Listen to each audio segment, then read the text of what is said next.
Kristus yang hidup itu. Baptis anak bukan sembarang pengajaran. Konsistensi. Perhatikan Kejadian pasal 17, saudara siapkan ayat 9 sampai 14. Saudara memberi pembatas Alkitab.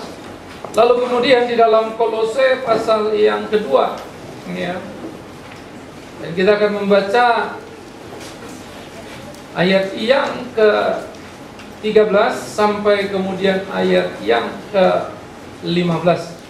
Dua bagian ini akan menjadi pokok pikiran kita, saudara, dalam kesempatan sakramen baptisan kudus. Jika saudara sudah menemukan Kejadian pasal 17 ayat 9 sampai 14, kita akan membacanya secara bergantian. Saya akan baca 9, saudara-saudara 10 terus hingga selesai. Ayat 14 dari Kejadian 17. Lagi firman Allah kepada Abraham, dari pihakmu engkau harus memegang perjanjianku, engkau dan keturunanmu turun temurun.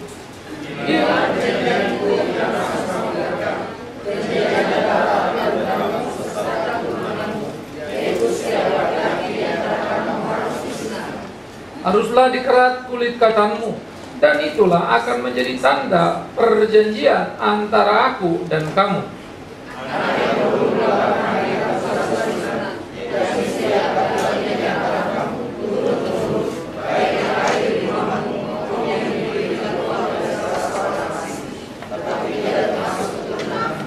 Orang yang lahir di rumahmu dan orang yang akan engkau beli dengan uang harus disunat.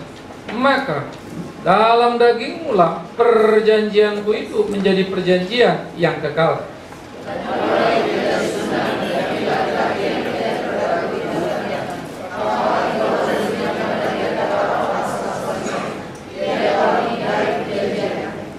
Kemudian Kolose pasal yang kedua.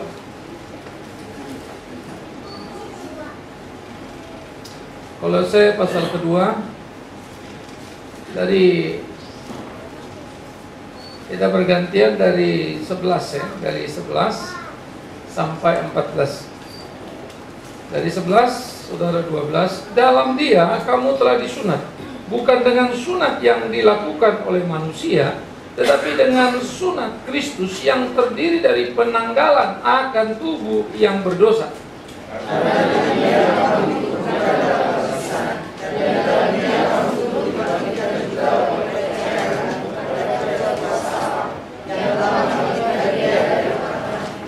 Kamu juga, meskipun dahulu mati oleh pelanggaran dan oleh karena tidak disunat secara lahiriah, telah dihidupkan Allah bersama-sama dengan Dia sesudah Ia mengampuni segala pelanggaran kita.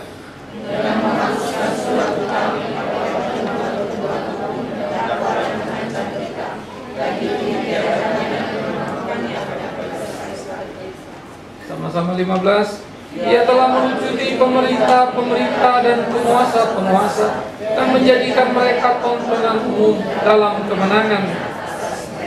Saudaraku yang kekasih, pada waktu kita membaca dua bagian ini, kita diajak untuk memahami seutuhnya apa sebetulnya latar belakang ketika sakramen dikerjakan oleh gereja. Perjalanan manusia jatuh ke dalam dosa, maka mautlah yang menantinya. Perjalanan manusia, perjalanan binasa. Dari kebinasaan menuju kepada kebinasaan. Keterpisahan dengan Allah hanya akan berujung dalam maut yang tak terelakkan. Tetapi cinta kasih Tuhan nyatakan dengan caranya yang ajaib, dengan caranya yang luar biasa, sehingga kemudian Ia menyatakan janji dalam Kejadian 3:15, sebelum manusia berpikir, sebelum manusia memohon, sebelum manusia berharap akan pengampunan, Allah justru menyatakan janjinya bahwa keturunan perempuan, yaitu keturunan manusia, akan terus berkelahi dengan keturunan ular, yaitu keturunan setan. Ini gambaran pergumulan, pertandingan rohani yang tidak pernah usai. Maka ujung daripada pertandingan itu adalah keturunan ular atau keturunan setan akan menghancurkan tumit keturunan perempuan. Tapi keturunan perempuan akan meremukkan kepala keturunan ular ini. Nah, ini dengan segera mengacu kepada kayu salib. Setan menyalibkan Yesus, itu sama dengan meremukkan tumitnya. Tetapi kemudian Kristus Mematikan, menghancurkan kuasa setan sama dengan meremukkan kepala. Kepala istilah adalah pusat pemerintahan, kepala adalah istilah pusat kekuatan. Maka kalau kepala itu hancur, hancurlah semua. Nah, oleh karena itu, setan sudah kalah di atas kayu salib. Janji Allah genapi, janji yang tidak pernah diminta manusia, janji yang tidak pernah dipahami manusia, janji yang tidak pernah dimengerti oleh manusia. Karena itu, dengan pengertian itu seharusnya dengan segera kita bisa melihat betapa Allah mendahului manusia dalam berinisiatif mengadakan perjanjian mutlak datang dari Dia, dan bagaimana Dia berkenan kepada manusia yang tidak layak diperkenan. Nah, itulah yang muncul kemudian dalam perjanjian lama menuju kepada perjanjian baru, sehingga perjanjian lama penting menjadi gambaran. Manusia diberikan kesempatan untuk beragama dengan usaha sendiri. Berbagai peraturan diberikan yang disebut dengan nama Taurat. Tetapi sejarah membuktikan manusia gagal dan tidak ada yang bisa memenuhi tuntutan hukum Taurat dengan sempurna. Oleh karena itulah tuntutan hukum Taurat dipenuhi oleh Kristus, dan Dia berkata, "Aku datang bukan meniadakan, tapi menggenapi hukum Taurat." Sehingga dengan kegenapan hukum Taurat, maka pengharapan itu menjadi nyata, penebusan dosa menjadi mungkin oleh Kristus dan bukan manusia. Oleh karena itu kasih karunia harus dipahami di dalam dimensi yang seperti ini. Itu sebab kemudian para rasul selalu mengumandangkan bahwa di kolong langit ini tidak ada nama lain kecuali nama Kristus yang di dalamnya ada keselamatan. Nah, karena itu saudara, sejarah perjalanan manusia dengan segera bisa kita lihat di sana. Bagaimana Dia mendahului di dalam seluruh inisiatif untuk mencintai manusia. Nah, inilah menjadi semangat kekristenan. Sekalipun semangat ini seringkali pasang surut dalam pemahaman, bahkan menjadi kacau di kekinian. Sehingga manusia menepuk dadanya dan berpikir Dia telah melakukan segala sesuatu dalam hidupnya. Sekalipun mungkin dalam kata-kata kita akan berkata segala sesuatu datang dari Tuhan, oleh Tuhan, tapi hidup kita, cara kita tidak menunjukkan hal itu. Terjadi pengingkaran terhadap apa yang dikatakan. Nah, ini menjadi pergumulan serius, Ustaz. Nah, oleh karena itu ketika kita menjalani bagian daripada ibadah, khususnya di dalam sakramen, perenungan mendalam harus kita buat, dan supaya kita mengambil tindakan-tindakan yang betul-betul bertanggung jawab, tidak terjebak hanya pada ritual-ritual gerejawi yang kosong belaka, seperti orang Israel yang mulanya begitu suci sunatnya, tetapi kemudian terjebak hanya pada ritual sunat, tapi kehilangan maknanya. Dan Musa harus mengingatkan ulang orang Israel, jikalau engkau disunat, ingatlah, bukan hanya disunat lahiriahmu saja, tetapi sejatinya yang dikehendaki itu adalah sunat terhadap hatimu dan pikiranmu, supaya bersih dari perkara yang jahat. Dan inilah yang harus dipikirkan orang Kristen, bahwa engkau datang membawa anakmu dibaptis, bahwa engkau mengaku percaya, bukan hanya memenuhi ritual gereja, tapi bertanggung jawab sebagai orang tua membawa mereka mengerti kebenaran yang sesungguhnya. Tetapi bagaimana engkau mau membawa anak itu mengerti kebenaran jika engkau sendiri tidak memahaminya? Bagaimana engkau bisa memimpin anak itu untuk mencapai suksesnya jika engkau seorang gagal dalam kehidupanmu? Apa yang akan dilihatnya? Apa yang akan dipelajarinya? Karena itulah tiap orang tua harus bertanggung jawab pada tiap tindakan. Nah, saudara-saudaraku, oleh karena itulah ini menjadi pemikiran serius kita. Maka di dalam perjalanan penggenapan janji Allah itu dinyatakannya lah kepada Abraham yang tadi kita baca, bahwa Abraham akan menjadi bangsa yang besar, janji keturunan. Sesudah sebelumnya janji kepada Nuh, janji keselamatan atas bumi yang terkutuk karena dosa itu. Tetapi Tuhan berkata bahwa bumi ini tidak akan lagi dihantam oleh air bah. Sehingga janji keamanan atas dunia diikuti janji kepada Abraham atas keturunan yang akan kemudian dia beranak cucu dan tinggal di tanah Kanaan yang bukan tanahnya. Engkau orang asing di sini karena dia datang dari Ur Kasdim. Dan engkau akan tinggal di sini. Yang menjadi menarik, saudara, mengapa Allah membawa Abraham meninggalkan kotanya, lalu tinggal di tanah yang bukan tanahnya, yang telah Allah berikan kepada dia? Sehingga ada istilah orang Israel tidak pernah tinggal di tanahnya. Ya, dalam istilah politis sekarang, orang Israel menduduki tanah orang Palestina. Maka orang Palestina berhak atas kemerdekaannya. Saya kira orang yang bicara tidak terlalu mengerti sejarah, tapi memaksakan pemahamannya. Palestina bukan Filistin, different case. Pada zaman Daud itu sudah selesai. Ya, tetapi pergolakan penjajahan membuat orang keluar masuk di dalam kehidupan ini. Ya, dan peta Israel pun yang sekarang berbeda dengan peta Israel ketika 12 suku mendapatkan tanahnya. Sehingga mempelajari Israel tidak bisa hanya untuk mempelajari hal-hal sosiologis politik saja, tetapi kita mesti memperhatikan data-data teologis, dan Alkitab suka atau tidak harus menjadi pegangan. Tetapi memang dunia tidak akan pernah pakai Alkitab, bukan? Sayangnya orang Kristen itu tidak mengertinya. Itu yang repot. Kalau dunia tidak ngerti, saya tidak ngerti. Tapi kalau gereja tidak ngerti, saya juga nggak ngerti. Ya, bagaimana orang-orang Kristen bisa tidak memahami hal-hal seperti ini? Nah, ini menjadi problem serius. Nah, kita kembali. Janji yang dikatakan kepada Abraham, janji keturunan dan berkat akan tanah yang besar, bagaimana mereka akan tinggal di sana. Nanti digenapi ketika orang Israel kembali dari tanah pembuangan dari Mesir. Tanah ini jadi tanahmu yang bukan tanahmu. Lalu dibuang ke Mesir. Dari Mesir anakku kupanggil lalu kembali. Muncul lagi pertanyaan, begitu sulitnya Tuhan mewujudkan janjinya? No. Bagi Tuhan gampang sekali memberikan apapun yang Dia mau berikan, bukan? Tetapi Dia mau kita belajar. Who are you? You are nothing.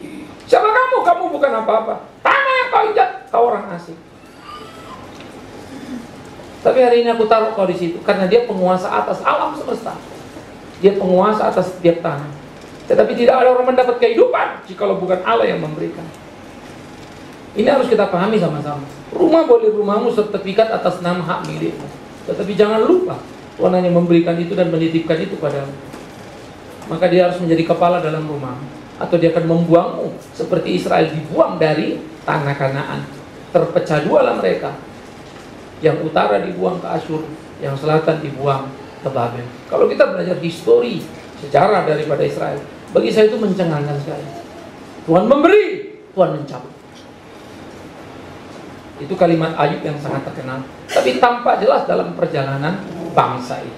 Nah, oleh karena itu ketika kemudian Yesus Kristus datang dan sudah menggenapi semuanya, anak-anak yang disunat itu umur 8 hari. Kemudian bergerak ke dalam perjanjian baru, sunat digenapi oleh Kristus. Apa itu sunat? Sunat adalah dipotong kulit katannya. Pada waktu dipotong kulit katan, darah itu akan menumpah jatuh ke bumi. Artinya apa? Bumi yang terkutuk, ya, dilegalitas oleh darah yang tertumpah. Itulah syarat perjanjian antara Allah dan manusia. Ini janjiku padamu, aku menjadikan kau bangsa yang besar. Tapi inilah bukti perjanjian kita. Sunat, umur berapa? 8 hari. 8 hari tahu apa? Mana mereka ngerti apa-apa? Kenapa mereka disunat? Saudaraku, sejak kapan orang bisa mengerti apa-apa? Bahkan sekarang pun kita tidak pernah mengerti apa-apa sampai Dia menyatakan dirinya. Itu sebab perjanjian baru dengan clear menjelaskan ulang perjanjian lama. Aku yang memilih engkau menjadi anakku. Aku yang membawa kau keluar dari tanah Mesir. Itu 10 hukum Taurat. Akulah Tuhan Allahmu yang membawa kau keluar dari perbudakan tanah Mesir. 1, harus, dan 2, dan 3, dan seterusnya. Itu Allah berinisiatif memberikan hukum. Di perjanjian baru Yesus meneriakkan kalimat yang sama. Bukan kau pilih aku yang memilih kalian semua. Maka kalimat itu mengingatkan kedaulatan yang penuh dari Allah. Itulah sunat. Allah yang menyatakan janji dan umat memenuhinya. Maka umat tidak akan pernah mengerti janji itu kecuali kasih karunia. Maka bodohlah orang yang berharap mengetahui sesuatu baru mau melakukan perjanjian dengan Allah. Kita sedang berjanji dengan Allah dan bukan dengan manusia. Jangan downgrade itu, karena kita tidak pernah sejajar dengan dia. Mengapa dia memilih Abraham? Nggak tahu. Itu kedaulatannya. Bahwa kita tahu kemudian ada kisah dan cerita yang bisa kita ceritakan. Ada tampak berbagai argumentasi yang bisa kita sampaikan. Tetapi sejatinya kita tidak pernah mengerti mengapa Abraham dan bukan yang lain. Ya. Kemudian saudaraku yang kekasih, bagaimana kemudian umur 8 tahun yang tidak tahu apa-apa disunat sekaligus menjadi simbol. Memang tidak tahu apa-apalah kita dan tidak layak apa-apalah kita telah menerima kasih karunia-Nya, telah menerima perjanjian. Bersyukurlah kepada Tuhan kalau engkau mengenal Tuhan. Karena itu layanilah Dia dalam kesungguhan yang penuh. Ya. Saya pikir ini mesti kita tumbuh kembali. Ya. Nanti kita siang jam 10 ada seminar tentang Calvin. Calvin adalah seorang teolog yang menggumuli betul kehidupannya dengan Tuhan. Ya. Seorang pintar yang luar biasa. Jenius. Muda usia telah berkarya hebat. Sementara orang Kristen masa kini muda usia telah membuat masalah hebat. Bedanya bumi langit setengah mati. Sampai tua tidak pernah bisa belajar untuk mengerti kebenaran dengan seutuhnya. Tetapi Calvin menemukan dan bagaimana menjalani. Maka saya menemukan jejak benang itu dan terus menikmati bagaimana pergumulan bapak-bapak beriman dalam proses pengenalan mereka akan Tuhan itu. Luar biasa sekali. Nah, oleh karena itu saudara, apa yang dialami oleh Abraham dan sunat itu adalah kasih karunia Allah yang bersifat mutlak dan bukan soal manusia, tapi soal dia yang rela menyatakan itu. Tapi harus ada simbolnya darah. Darah adalah simbol kehidupan. Itu sebab di perjanjian lama orang tidak boleh makan darah. Karena darah adalah simbol penebusan dosa. Sesudah darah sunat, darah perjanjian, kalau bikin salah gimana? Mesti bereskan lagi dengan apa? Darah domba. Tidak orang itu disunat ulang, bukan. Tapi darah domba harus ada korban. Tapi korban itu harus mati dan tidak boleh hanya darahnya yang tertumpah. Mati. Karena dosa upahnya maut. Tetapi kemudian berulang-ulang kali orang harus memenuhi tuntutan itu. Dan sebetulnya manusia tidak pernah mampu. Karena berulang kali pula manusia berbuat dosa. Maka korban tidak akan pernah cukup. Oleh karena itu Kristus datang dan Ibrani berkata, dia berkorban satu kali untuk selama-lamanya.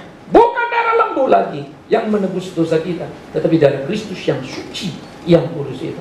Nah, oleh karena itulah Paulus berkata di dalam Kolose, dan kalian pun harus memperhatikan, hai orang-orang perjanjian baru, bahwa di dalam dia kamu sudah disunat. Di dalam dia kamu sudah disunat. Dia berkata kepada setiap orang yang ada di Kolose, baik itu Yahudi maupun itu Yunani. Tapi bukan dengan sunat yang dilakukan oleh manusia, tetapi sunat Kristus, ya, yang terdiri dari penanggalan akan tubuh yang berdosa. Karena dengan dia kamu dikuburkan dalam baptisan. Di dalam dia kamu turut dibangkitkan. Perhatikan kalimat ini. Dengan amat sangat mudah membacanya, dengan amat sangat jelas maknanya.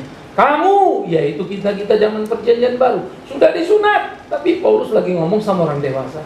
Dan orang dewasa itu ada Yahudi, ada yang Yunani. Itu sebab di Galatia timbul problema. Banyak orang sudah terima Yesus, lalu datang lagi ajaran bilang, nggak bisa cuma terima, kamu juga harus disunat. Betul-betul sunat fisik itu. Dan Paulus marah sekali pada orang-orang Galatia, karena gampang sekali iman mereka tergoncang lalu ikut-ikutan.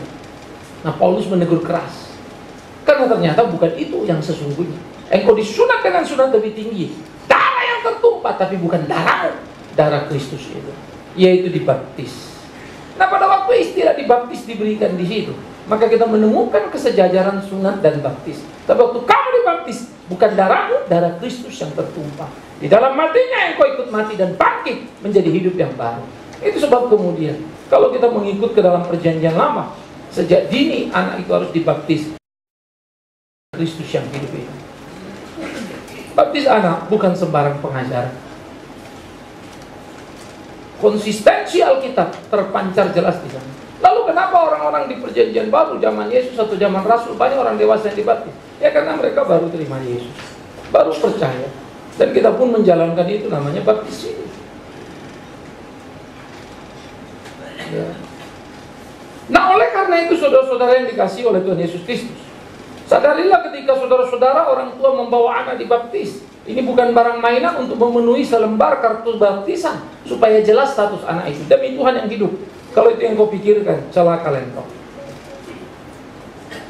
Maka tiap orang tua harus bertanggung jawab secara penuh terhadap iman anak itu dan masa depan. Bukan soal besok dia mau kerja di mana, masa depan. Sesudah kematian dia kemana. Perhatikan kalimat saya. Bukan soal masa depan, nanti dia kerja apa, tapi masa depan, kalau dia mati, dia kemana. Dan saya pikir ini penting sekali menjadi pertanggungjawaban semua. Supaya setiap kita sebagai orang tua punya proyek besar dan sadar akan tugas tanggung jawab. Bagaimana menolong anak-anak untuk terus tumbuh beriman dalam keimanan yang utuh itu, yang penuh itu. Sampai kemudian mereka dididik sampai dewasa, dan mereka harus menyatakan imannya yang kita sebut CD itu. Sehingga mereka menjadi bagian daripada jemaat yang dewasa dan berhak atas sakramen berikutnya, yaitu perjamuan kudus itu. Karena iman mereka sudah nyatakan, mereka berhak menerima. Aturan Alkitab bagi saya sangat mengagumkan. Ya, strukturalnya begitu kuat setengah mati. Penjelasan logikanya begitu tajam. Ya. Bagaimana engkau mau bisa ikut sakramen baptis kudus? Tanda tangan belum? Tanda tangan kontrak dulu. Di mana tanda tangan kontrak? CD. Aku percaya, aku menerima, aku sadar tugas tanggung jawab. Boleh, silakan masuk. Nah, oleh karena itulah saudara, Baptis diperlakukan untuk anak-anak orang percaya yang datang dan memberikannya. Tetapi ketika anak ini lewat, dilakukan lagi baptisidi bersamaan pada waktu dia remaja ataupun dia dewasa, atau bahkan dia sudah tua karena baru mengenal Kristus dalam pertobatan. Lalu kemudian orang yang berproses tadi baptis, kemudian disidi pada waktu usia remajanya. Bisa sekaligus baptisidi, tergantung situasi. Itu hanya situasi momentum di mana dia menemukan dan mengerti kebenaran itu. Nah, oleh karena itulah, ini menjadi bagian yang perlu untuk kita sadari bahwa apa yang kita lakukan hari ini bukan sekedar ritual gereja tadi. Sehingga apa yang dikatakan Paulus menjadi amat sangat kuat. Dibaptis, mati dan bangkit bersama dengan dia. Yang jelas di sini bukan cara mati atau cara bangkit. Sehingga banyak orang yang selesikan itu seperti ditenggelamkan. Di Israel tidak ada orang mati dikuburkan ke dalam tanah. Semua orang di dalam gua.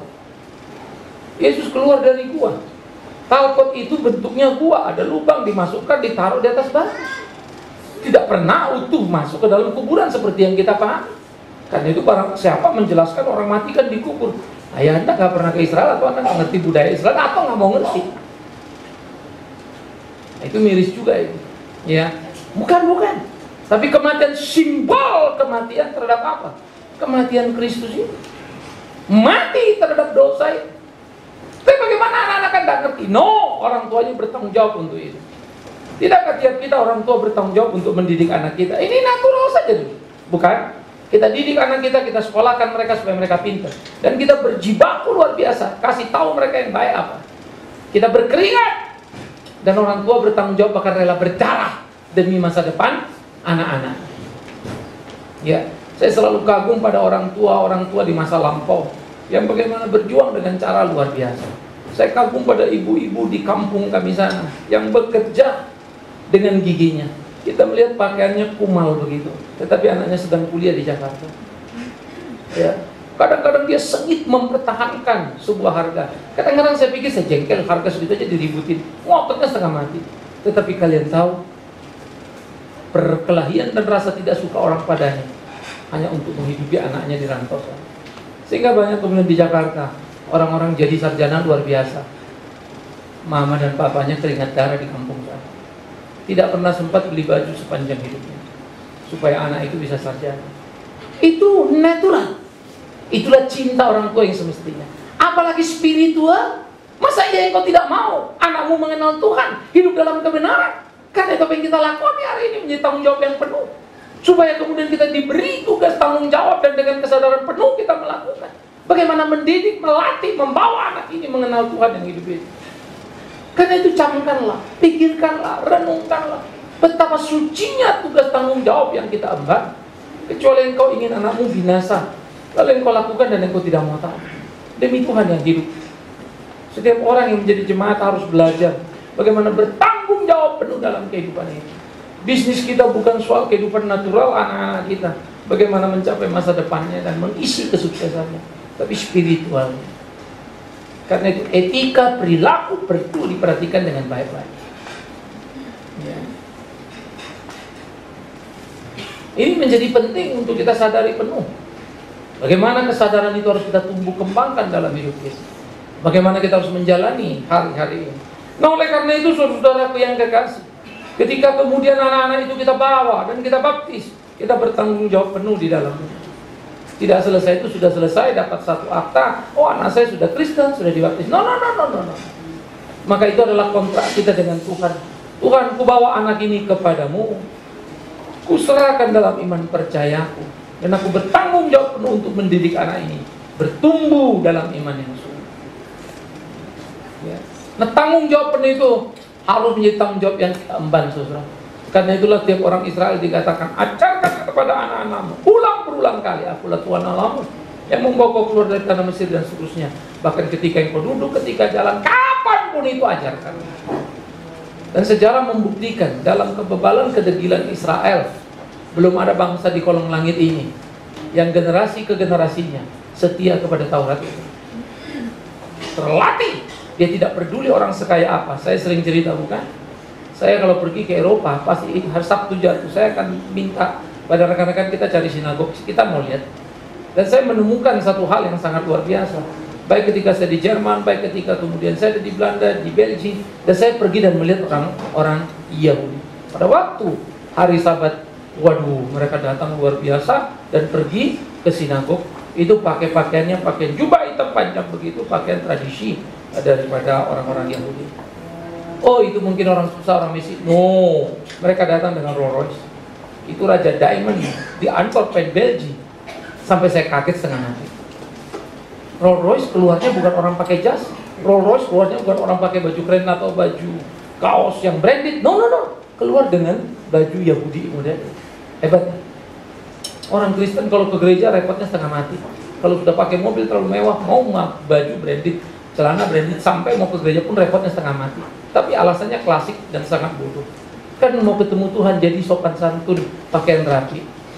Saya tidak percaya itu. Tetapi sebaliknya kita juga suka sembarang, tidak peduli.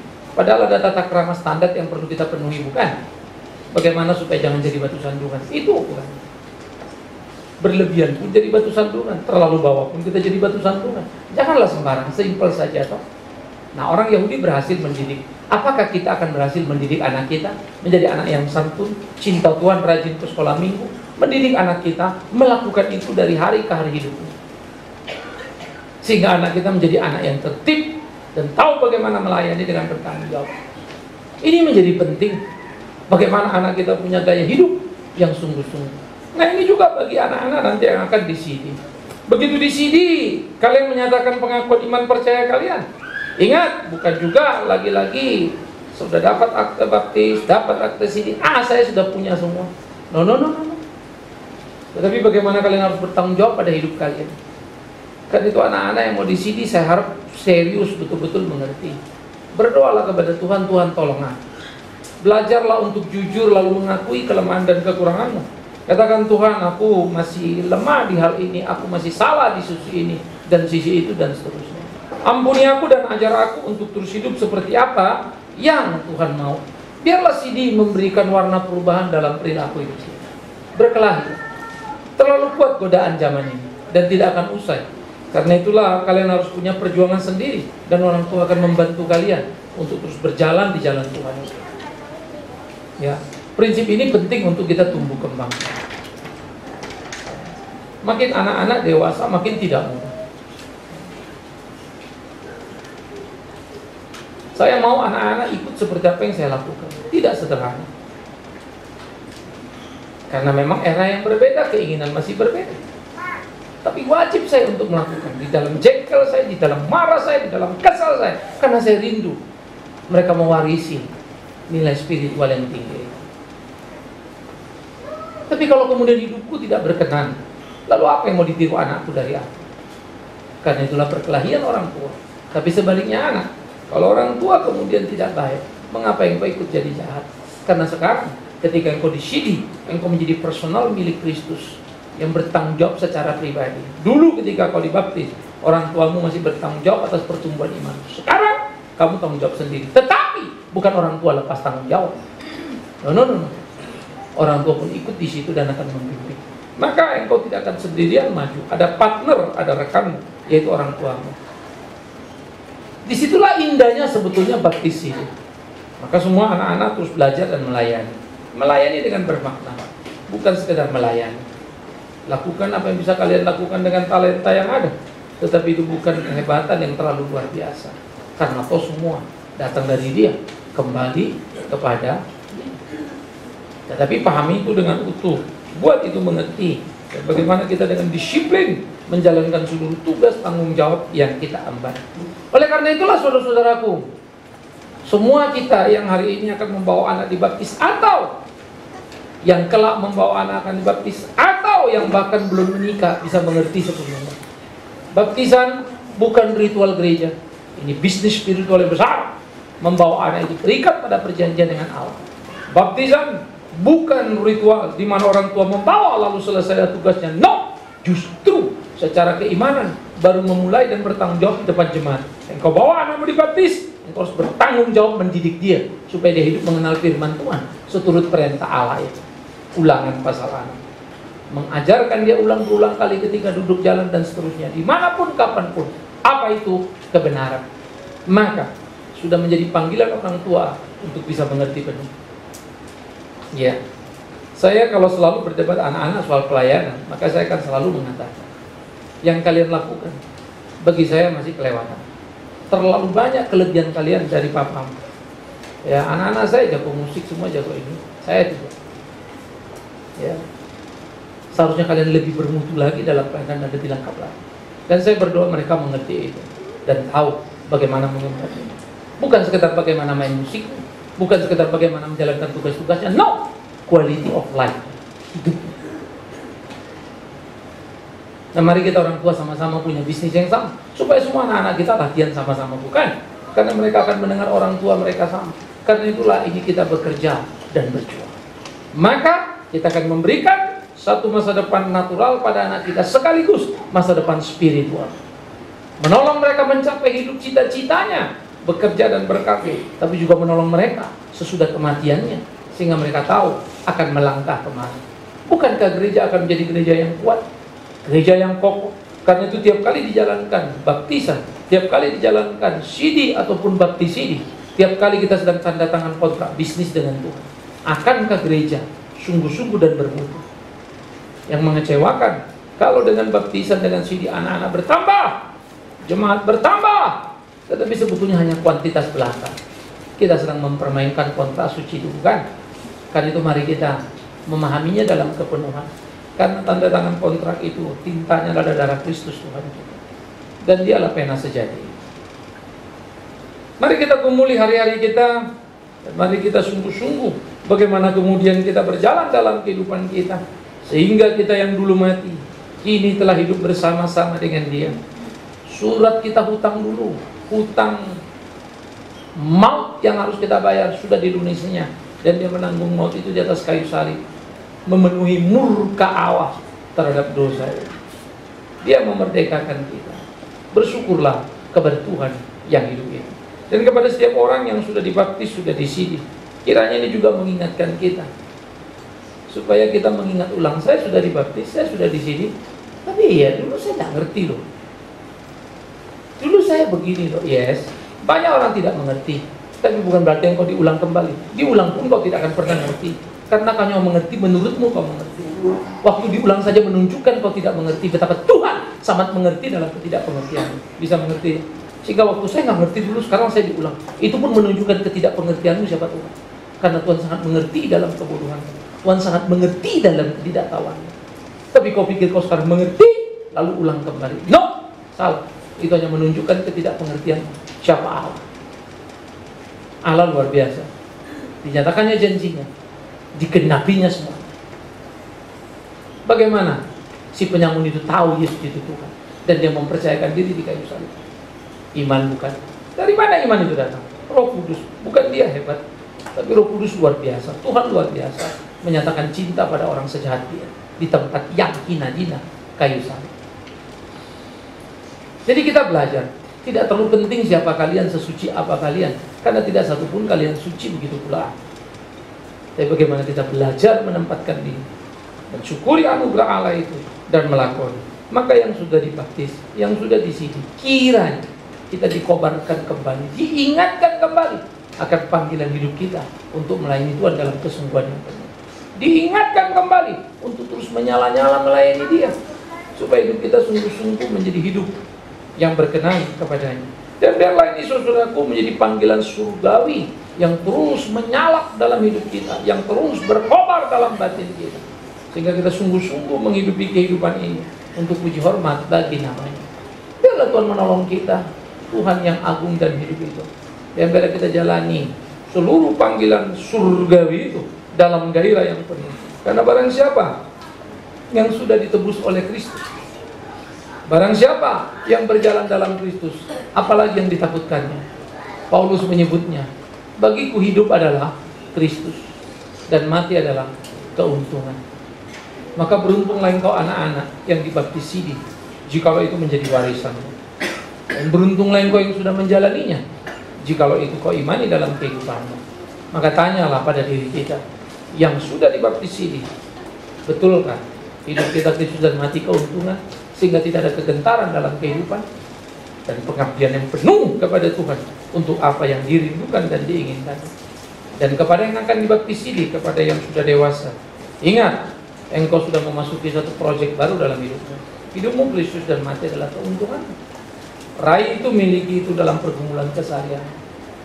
Ya, kalau engkau satu waktu sukses dalam masa depanmu, engkau bukan orang yang paling hebat di kolong langit ini. Terlalu banyak orang yang lebih kaya dari kita, terlalu banyak orang yang lebih pintar dari kita, dan mereka bukan Kristen. Tidak ada kesaksian ekstra yang bisa kau katakan di sana. Tetapi perilaku dan hidupmu, tidak banyak orang baik, orang benar hidup di dalam dunia. Mereka lah milik Kristus itu. Dan bagi anak-anak yang dibaptis, biarlah orang tua menyadari itu, sehingga sebagai orang tua memacu diri untuk bertanggung jawab penuh dan berjanji kepada Tuhan untuk membawa anak-anak itu terus hidup dalam kebenaran, sehingga sungguh-sungguh hari ini menjadi hari sakral yang seutuhnya yang bisa kita lakoni dalam hidup menyenangkan hati Tuhan. Bukan tindakan ritual tok, tapi spiritual. Ritual yang kelihatan harus ada, spiritual yang tidak kelihatan di sana, yaitu Roh Kudus yang bersama dengan kita, dan bagaimana iman kita bekerja dan menanggapi itu dengan sungguh-sungguh. Biarlah Tuhan menolong kita dan Tuhan memimpin kita. Bersungguh-sungguhlah dalam memahami iman percaya. Sekali lagi, saudaraku yang dikasihi oleh Tuhan Yesus Kristus, keluarga yang datang hadir, mungkin saudara tidak sedang berjemaat di tempat ini, tapi demi Tuhan yang hidup, izinkan saya mengingatkan kita, dimanapun engkau beribadah, hanyalah sebuah organisasi gereja, tapi jadi penting bagaimana engkau bersikap di hidupmu, karena itulah yang Tuhan mau. Di mati kita, Tuhan tidak akan tanya keanggotaan gereja kita, tapi di mati kita, Dia akan melihat dan memperhatikan bagaimana kita bertanggung jawab atas anugerah yang diberikan. Adakah buah itu nyata dalam hidup kita? Ingat, orang percaya dikenal dari hari-hari hidupnya. Pohon dikenal dari buahnya. Tuhan menolong kita, Tuhan memimpin kita, baik yang mau dibaptis atau baptis ini, begitu pula dengan semua orang tua. Amin. Kita berdoa.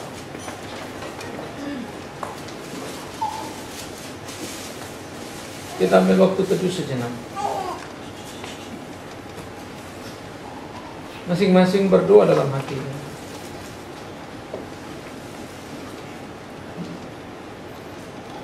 Terlebih lagi orang tua yang akan membaptis anak-anaknya. Anak-anak yang akan dibaptis ini ataupun sini. Biarlah dia dan orang tuanya mempunyai pergumulan yang sama. Bagaimana hidup menyenangkan hati Tuhan. Bapa di dalam surga, terima kasih untuk firman-Mu. Terus ajar kami hidup seturut kehendak-Mu. Kami menyerahkan seluruh perjuangan perjalanan keimanan kami ke dalam tangan-Mu, karena Engkaulah Tuhan yang hidup di hidup kami. Tolong kami, tuntun pimpin kami dalam belas kasih-Mu, supaya di dalamnya sungguh Tuhan dipermuliakan. Kalau sebentar kami akan menjalani sakramen baptis kudus ini, biarlah Tuhan sendiri yang memampukan. Demi Yesus Kristus Tuhan, yang sudah memanggil kami dari kegelapan masuk ke dalam terang, yang sudah memilih dan menjadikan kami anak-anak kepunyaannya. Kami berdoa, biarlah rahasia-Mu semakin hari semakin nyata bagi kami dalam keberimanan kami. Terpuji Yesus Kristus Tuhan kami. Amin. Saudaraku, kita bangkit berdiri dan kita akan mengikrarkan.